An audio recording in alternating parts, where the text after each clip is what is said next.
I'm going to the front of the drafts here. I'm going with Deebo Samuel. Arguably coming off one of the most unique seasons we've ever seen a wide receiver have in NFL history. And that alone is kind of something tough to bank on. But even if he goes back to playing a lot more receiver than running back, he was 5th in the NFL in receiving yards last year. He was 54th in routes run. He was 26th in targets.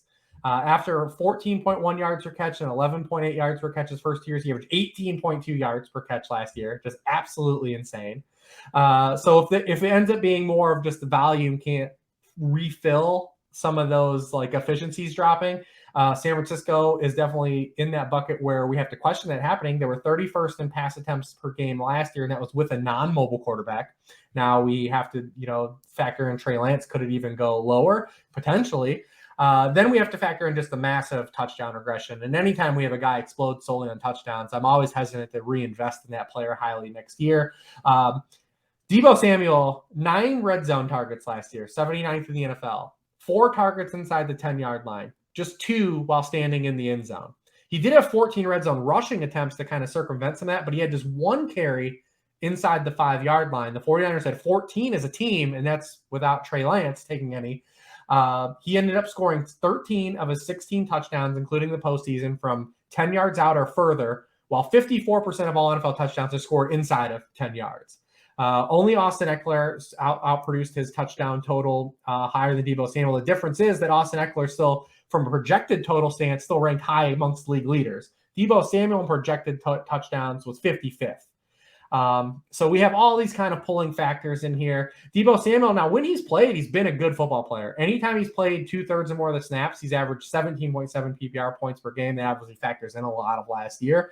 So he's been good, but anytime I'm on the clock and I see Deebo there in the second round as like the top available wide receiver, I have trouble picking him. And then when we factor in like rankings or like tiers, I also have trouble just moving him down because the position itself just opens wide up. After the top 6 or 7 guys. So he's a guy like rankings don't even really reflect how I feel about this player from a fantasy stance, just because he's hard to move down in context of the position, but I definitely have a hard time drafting him. I'm with you. And we can't lose sight of the Trey Lance move either, for a couple of reasons, I think. I think one of them is more of a X's and O's thing where they're probably going to take more deep shots than they did with Jimmy Garoppolo, just given the nature of Trey Lance. And so that's likely going to benefit a guy like Brandon Ayuk a little bit more than Deebo Samuel. But then on top of that, I actually looked at some research for my draft guide, and I looked at quarterbacks since 2011 who played at least 8 games and accounted for a 20% rush share in those 8 games. They're mobile quarterbacks, right?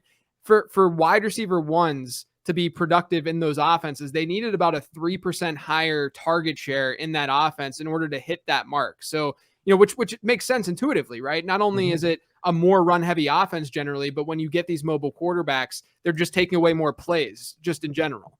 And so it's just not, it's not the best environment, I think, for Deebo to come close to repeating what he did last year. But I agree with you, because right after Deebo, you get into this T. Higgins and Michael Pittman type range, and these guys who I love and I'm drafting way more. I mean, I barely have drafted Deebo, but it's like, do you really rank Deebo below those guys given what he showed last year? Because both of us agree he's an unbelievable player. Like it's just, it's hard to sort of detach yourself from that. But I think environmentally and just sort of looking at regression and, I think a lot of people too, we don't know exactly how he's going to be used in the backfield this year, versus how they utilize him during that second half.